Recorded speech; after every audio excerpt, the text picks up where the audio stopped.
Hello दोस्तों, आप सभी लोगों का बोधियागा स्टडी में स्वागत है दोस्तों। वेलकम टू माय चैनल दोस्तों। तो आज का हम लोग का मुख्य टॉपिक है दोस्तों। आज हम लोग पढ़ने वाले हैं मंत्री परिषद। क्या आज पढ़ने वाले हैं दोस्तों? तो आज हम लोग पढ़ने वाले हैं मंत्री परिषद। मंत्री परिषद के बारे में पॉलिटी का महत्वपूर्ण चैप्टर है दोस्तों। आप इसे ध्यानपूर्वक सुनेंगे दोस्तों। आज हम लोग पढ़ने वाले हैं, क्या पढ़ने वाले हैं आज हम लोग दोस्तों? तो आज हम लोग पढ़ने वाले हैं मंत्री परिषद। क्या पढ़ने वाले हैं दोस्तों? मंत्री परिषद। तो आज हम लोग का चैप्टर है दोस्तों मंत्री परिषद। तो मंत्री परिषद को पढ़ाने से पहले बता दें दोस्तों कि ये हमारे चैनल का नाम है दोस्तों बोधियागा स्टडी। अगर आपको हमारे चैनल के माध्यम से पढ़ाई अच्छी लगे दोस्तों तो आप हमारे चैनल को ज़रूर लाइक करेंगे दोस्तों, सब्सक्राइब करेंगे दोस्तों और दोस्तों में ज़रूर शेयर करेंगे दोस्तों। तो आज का टॉपिक को समय गवाते ना हुए आज का टॉपिक को शुरुआत करते हैं दोस्तों। आज हम लोग पढ़ने वाले हैं मंत्री परिषद। क्या पढ़ने वाले हैं दोस्तों? आज हम लोग पढ़ने वाले हैं मंत्री परिषद, काउंसिल ऑफ मिनिस्टर। तो मंत्री परिषद की बात करें दोस्तों तो मंत्री परिषद सभी प्रकार के मंत्रियों का समूह को क्या कहा जाता है? तो मंत्री परिषद कहा जाता है। सभी प्रकार के मंत्रियों के समूह को क्या कहा जाता है? तो मंत्री परिषद कहा जाता है दोस्तों। इसे ध्यान रखेंगे। मंत्री परिषद 3 प्रकार के मंत्री होते हैं। मंत्री परिषद में 3 प्रकार के मंत्री होते हैं। कौन कौन होते हैं दोस्तों? आइए जानते हैं हम लोग। तो पहला हो जाते हैं दोस्तों उच्च स्तर के मंत्री। पहला कौन हो जाते हैं? उच्च स्तर के मंत्री। तो ध्यान रखेंगे दोस्तों, पहला हो जाते हैं उच्च स्तर के मंत्री जो कि कैबिनेट मंत्री, मंत्रिमंडल के मंत्री कहलाते हैं। पहला कौन होते हैं? कैबिनेट मंत्री। दूसरा की बात करें दोस्तों तो दूसरा कौन होते हैं? मध्य स्तर के मंत्री। दूसरा कौन होते हैं? मध्य स्तर के मंत्री। इसे ध्यान रख लेंगे दोस्तों, जो कि राज्य मंत्री होते हैं। कौन होते हैं? राज्य मंत्री होते हैं। इसे ध्यान रख लेंगे दोस्तों। आगे बढ़ते हैं। तीसरा कौन होते हैं? निम्न स्तर के मंत्री। तीसरा कौन होते हैं दोस्तों? निम्न स्तर के मंत्री जो कि उप मंत्री कहलाते हैं। इसे ध्यान रख लेंगे दोस्तों। अब शुरुआत करते हैं केंद्रीय मंत्री परिषद की। Union council of minister. तो अनुच्छेद 74 में केंद्रीय मंत्री परिषद की चर्चा है। अगर कोई पूछे केंद्रीय मंत्री परिषद की चर्चा अनुच्छेद कितना में है, तो केंद्रीय मंत्री परिषद की चर्चा अनुच्छेद 74 में की गई है। इसे ध्यान रख लेंगे दोस्तों। आगे बढ़ते हैं दोस्तों। अनुच्छेद 75 की बात करें तो अनुच्छेद 75 में केंद्रीय मंत्री परिषद की नियुक्ति की चर्चा है। अनुच्छेद 75 में केंद्रीय मंत्री परिषद के नियुक्ति की चर्चा है। इसे ध्यान रख लेंगे दोस्तों। आगे बढ़ते हैं। इनका नियुक्ति, शपथ, इनका इस्तीफा सब कौन करते हैं? राष्ट्रपति करते हैं। इनका शपथ, इस्तीफा, नियुक्ति कौन करते हैं? राष्ट्रपति करते हैं दोस्तों। तो ध्यान रख लेंगे। आगे बढ़ते हैं।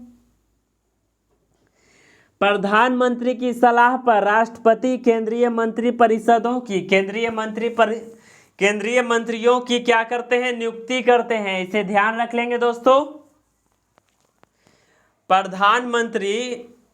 प्रधानमंत्री की सलाह पर राष्ट्रपति केंद्रीय मंत्रियों की नियुक्ति करते हैं। मंत्री परिषद की अध्यक्ष की बात करें तो मंत्री परिषद का अध्यक्ष कौन होता है दोस्तों? तो मंत्री परिषद का अध्यक्ष होता है प्रधानमंत्री। तो ध्यान रख लेंगे दोस्तों। आगे बढ़ते हैं। केंद्रीय मंत्री परिषद या फिर संघीय मंत्री परिषद, अंग्रेजी में कहें तो यूनियन काउंसिल ऑफ मिनिस्टर। तो केंद्रीय मंत्री परिषद निम्नलिखित स्थिति में भंग हो सकता है। तो ध्यान रखेंगे दोस्तों, केंद्रीय मंत्री परिषद निम्नलिखित स्थिति में भंग हो जाता है। कौन कौन स्थिति में भंग होता है दोस्तों? आइए हम लोग जानते हैं।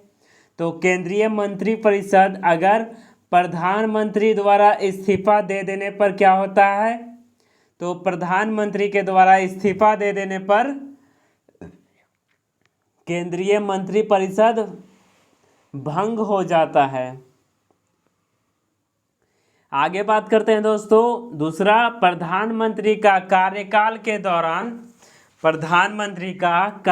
के दौरान मृत्यु हो जाने पर क्या होगा? केंद्रीय मंत्रिपरिषद भंग हो जाएगा। इसे ध्यान रख लेंगे दोस्तों। और तीसरा, प्रधानमंत्री या किसी मंत्री पर अविश्वास प्रस्ताव पारित हो जाने पर, तो केंद्रीय मंत्रिपरिषद कब कब भंग हो जाएगा दोस्तों? तो पहला, प्रधानमंत्री द्वारा इस्तीफा दे देने पर। दूसरा, प्रधानमंत्री का कार्यकाल के दौरान मृत्यु हो जाने पर। तीसरा, प्रधानमंत्री या मंत्रिपरिषद पर अविश्वास प्रस्ताव पारित हो जाने पर। इसे ध्यान रखेंगे दोस्तों। आगे बढ़ते हैं, आगे बात करते हैं दोस्तों, विभागों का बंटवारा या फिर विभागों में हेर फेर कौन करते हैं? तो प्रधानमंत्री। तो बताएंगे करंट से, अगर हम अभी करंट अफेयर से न्यूज रिलेट करेंगे तो अभी हाल ही में मंत्रिपरिषद का मंत्रियों का फेरबदल किया गया है, तो वे कौन किए होंगे? तो फेरबदल कौन करते हैं? प्रधानमंत्री। तो ध्यान रख लेंगे दोस्तों। आगे बढ़ते हैं, केंद्रीय मंत्रिपरिषद के भंग होने से लोकसभा भंग नहीं होता है। केंद्रीय मंत्रिपरिषद के भंग होने से लोकसभा भंग नहीं होता है, और लोकसभा के भंग होने पर केंद्रीय मंत्रिपरिषद भंग नहीं होता है।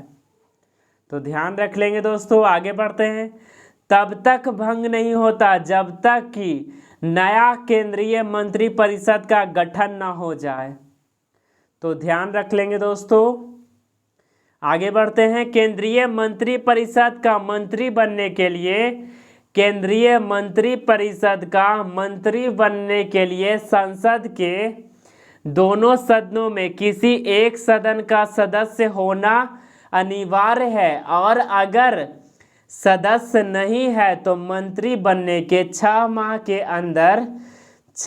के अंदर सदस्यता लेनी होती है, नहीं तो उनका मंत्रिपरिषद रद्द हो जाता है।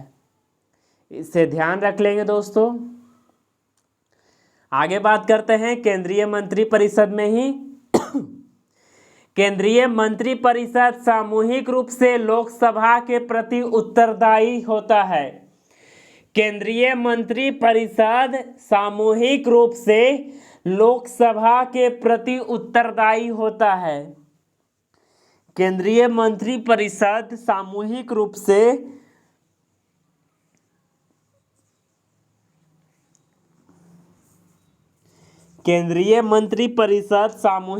से लोकसभा के प्रति उत्तरदायी होता है, जबकि व्यक्तिगत रूप से राष्ट्रपति के प्रति उत्तरदायी होता है।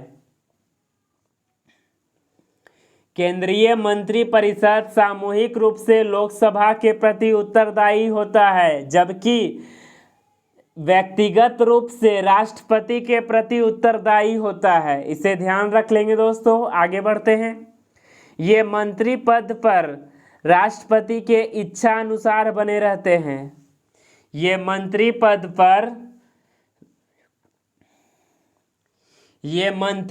पर राष्ट्रपति के इच्छा अनुसार बने रहते हैं।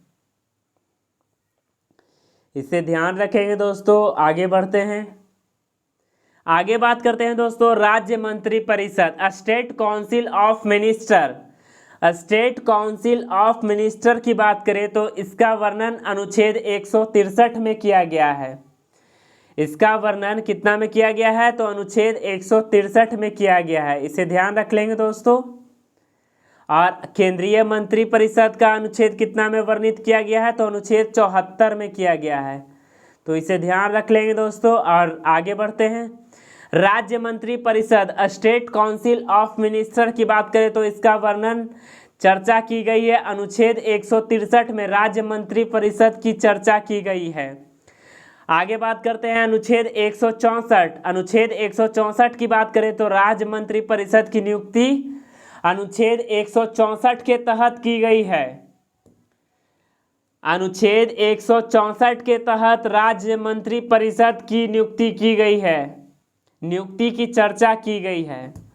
आगे बढ़ते हैं दोस्तों। नियुक्ति, शपथ, इस्तीफा सब कौन करते हैं? राज्यपाल करते हैं। तो नियुक्ति, शपथ, इस्तीफा सब कौन करते हैं? तो राज्यपाल करते हैं दोस्तों, इसे ध्यान रख लेंगे। आगे बढ़ते हैं। मुख्यमंत्री की सलाह पर राज्यपाल राज्य के मंत्रियों की नियुक्ति करते हैं।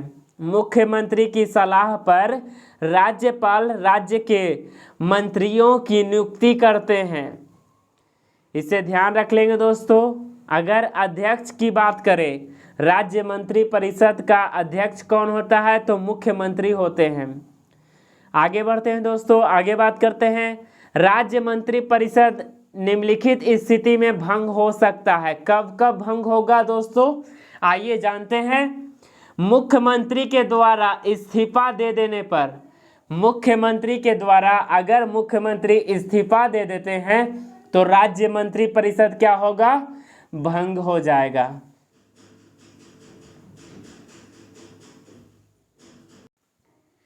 आगे बात करते हैं दोस्तों। राज्य मंत्री परिषद में निम्नलिखित स्थिति में भंग हो जाता है दोस्तों।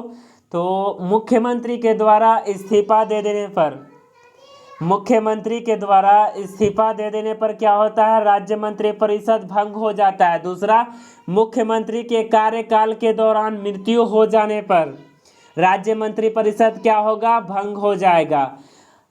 आगे बात करते हैं दोस्तों। मुख्यमंत्री या किसी भी मंत्री पर अविश्वास अगर प्रस्ताव पारित हो जाता है तो राज्य मंत्री परिषद क्या होगा? भंग हो जाएगा, इसे ध्यान रख लेंगे दोस्तों। आगे बात करते हैं। विभागों का बंटवारा या फिर विभागों में फेरबदल कौन करते हैं? तो मुख्यमंत्री करते हैं। विभागों का बंटवारा या फिर विभागों में फेरबदल कौन करते हैं? तो मुख्यमंत्री करते हैं, इसे ध्यान रखेंगे दोस्तों। आगे बढ़ते हैं। आगे बात करते हैं दोस्तों। राज्य मंत्री परिषद के भंग होने पर, राज्य मंत्री परिषद के भंग होने पर विधानसभा भंग नहीं होता है। राज्य मंत्री परिषद के भंग होने पर विधानसभा भंग नहीं होता है और विधानसभा के भंग होने पर राज्य परिषद भंग नहीं होता है। तो तब तक भंग नहीं होता है जब तक कि राज्य मंत्री परिषद का गठन ना हो जाए। आगे बात करते हैं दोस्तों। राज्य मंत्री परिषद का मंत्री बनने के लिए, राज्य मंत्री परिषद का मंत्री बनने के लिए विधानमंडल के दोनों सदनों में से किसी एक सदन का भी सदस्य होना अनिवार्य है और अगर नहीं है तो मंत्री बनने के 6 माह के अंदर सदस्यता ले ही लेनी होती है, नहीं तो उनका मंत्री पद रद्द किया जाता है। आगे बढ़ते हैं दोस्तों। राज्य मंत्री परिषद सामूहिक रूप से विधानसभा के प्रति उत्तरदायी होते हैं, जबकि व्यक्तिगत रूप से राज्यपाल के प्रति उत्तरदायी होते हैं। आगे बढ़ते हैं दोस्तों। ये मंत्री पद पर राज्यपाल के इच्छा अनुसार बने रहते हैं। ये मंत्री पद पर राज्यपाल के इच्छा अनुसार बने रहते हैं, तो ध्यान रखेंगे दोस्तों। आगे बढ़ते हैं।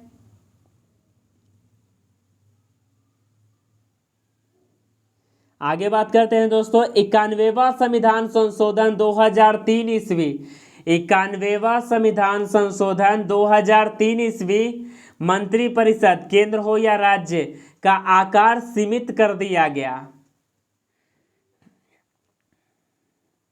91वां संविधान संशोधन 2003 ईस्वी में मंत्री परिषद का केंद्र या राज्य हो, केंद्र प्लस राज्य दोनों में से कोई हो, का आकार सीमित कर दिया गया। तो सीमित करके कितना कर दिया गया दोस्तों? तो केंद्रीय मंत्री परिषद में मंत्रियों की संख्या लोकसभा के कुल सदस्यों का 15% कर दिया गया। लोकसभा के कुल सदस्यों का 15% कर दिया गया। राज्य मंत्री परिषद में मंत्रियों की संख्या अधिकतम विधान परिषद के कुल सदस्यों का 15% किया गया। जिस राज्य में विधानसभा के कुल सदस्यों का 15% या 15% यानी 12 से कम आता है तो वहाँ कम से कम 15% से कम है तो वहाँ कम से कम 12 मंत्री बनाना होगा।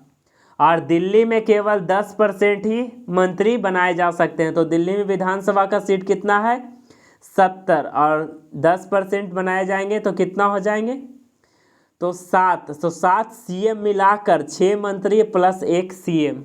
तो ध्यान रख लेंगे दोस्तों। आगे बढ़ते हैं। मंत्रियों से संबंधित महत्वपूर्ण जानकारियां। मंत्रियों से संबंधित महत्वपूर्ण जानकारियों की बात करें तो राजकुमारी अमृता कौर केंद्रीय कैबिनेट मंत्री बनने वाली पहली महिला। कौन मंत्री बनी थी तो स्वास्थ्य मंत्री, केंद्रीय स्वास्थ्य मंत्री बनाई गई थी। आगे बढ़ते हैं दोस्तों। श्यामा प्रसाद मुखर्जी। श्यामा प्रसाद मुखर्जी की बात करें तो इस्तीफा देने वाले प्रथम कैबिनेट मंत्री कौन थे तो श्यामा प्रसाद मुखर्जी थे। 6 अप्रैल 1950 ईस्वी को इस्तीफा दिए।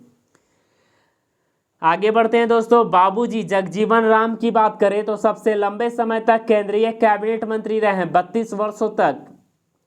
आगे बढ़ते हैं दोस्तों। मंत्रिपरिषद में सबसे सीनियर मंत्री वरिष्ठ मंत्री का दर्जा कैबिनेट मंत्री को प्राप्त होता है। मंत्रिपरिषद में सबसे सीनियर मंत्री वरिष्ठ मंत्री को दर्जा कैबिनेट मंत्री को प्राप्त होता है। आगे बात करते हैं दोस्तों। सभी विभागों में सभी प्रमुख विभागों का दायित्व कैबिनेट मंत्री के हाथों में होता है। सभी प्रमुख विभागों का दायित्व कैबिनेट मंत्री के हाथों में होता है। इसे ध्यान रखेंगे दोस्तों। केंद्रीय राज्य मंत्री और उप मंत्री केंद्रीय मंत्रिपरिषद के सहायक होते हैं। केंद्रीय राज्य मंत्री और उप मंत्री केंद्रीय मंत्री के सहायक होते हैं। इसे ध्यान रख लेंगे दोस्तों। आगे बात करते हैं मंत्रिपरिषद। मंत्रिपरिषद का आकार बड़ा होने के कारण इसकी बैठक यदा कदा होती है। मंत्रिपरिषद का आकार बड़ा होने के कारण इसकी बैठक कभी कभार होती है। इसे ध्यान रख लेंगे दोस्तों। मंत्रिमंडल का आकार छोटा होने का कारण इसकी बैठक कभी भी बुलाई जा सकती है। तो आइए जानते हैं मंत्रिमंडल। तो ध्यान रखते हैं। आज का टॉपिक को हम लोग जान रहे हैं मंत्रिपरिषद के बारे में दोस्तों। तो आगे बढ़ते हैं। मंत्रियों से संबंधित महत्वपूर्ण जानकारियां में मंत्रिपरिषद की बैठक हो या मंत्रिमंडल की बैठक हो, दोनों की अध्यक्षता प्रधानमंत्री करते हैं। मंत्रिपरिषद की बैठक हो या मंत्रिमंडल की बैठक हो, दोनों की अध्यक्षता प्रधानमंत्री करते हैं और बैठक भी प्रधानमंत्री ही बुलाते हैं। तो इसे ध्यान रख लेंगे दोस्तों। मंत्रिमंडल से भी छोटा आकार होता है किचन मंत्री का। मंत्रिमंडल से भी छोटा आकार होता है किचन मंत्री का। तो अब यहाँ बात करते हैं दोस्तों मंत्रिपरिषद, मंत्रिमंडल, किचन मंत्री। तो ध्यान रख लेंगे दोस्तों कि अध्यक्ष कौन होते हैं प्रधानमंत्री। गठन प्रधानमंत्री। आगे बढ़ते हैं दोस्तों। भारत में कैबिनेट मिशन की सिफारिश पर पहली बार 2 सितंबर 1946 ईस्वी को अंतरिम मंत्रिपरिषद का गठन किया गया। भारत में कैबिनेट मिशन के सिफारिश पर पहली बार 2 सितंबर 1946 ईस्वी को अंतरिम मंत्रिपरिषद का गठन किया गया। अंतरिम मंत्रिपरिषद उसे कहते हैं जो अस्थायी मंत्रिपरिषद के गठन होने तक कार्य करता है। इसे क्या कहते हैं अंतरिम मंत्रिपरिषद। आगे बढ़ते हैं दोस्तों। केंद्र में मंत्रियों का वेतन भत्ता तय करती है। केंद्र में मंत्रियों वेतन भत्ता को तय करती है, जबकि राज्य में मंत्रियों का वेतन भत्ता का तय कौन करता है विधानमंडल। तो ध्यान रख लेंगे सांसद करती है। केंद्र में मंत्रियों का वेतन भत्ता संसद तय करती है, जबकि राज्य में मंत्रियों का वेतन भत्ता विधानमंडल करती है। तो आशा करते हैं दोस्तों आपको मंत्री परिषद से रिलेटेड टॉपिक अच्छा लगा होगा। दोस्तों अगर आपको अच्छा लगा है तो आप हमारे वीडियो को ज़रूर शेयर कीजिएगा दोस्तों में ज़रूर शेयर करना दोस्तों। तो आज का टॉपिक को दोस्तों यहीं तक रखते हैं दोस्तों। थैंक यू, धन्यवाद।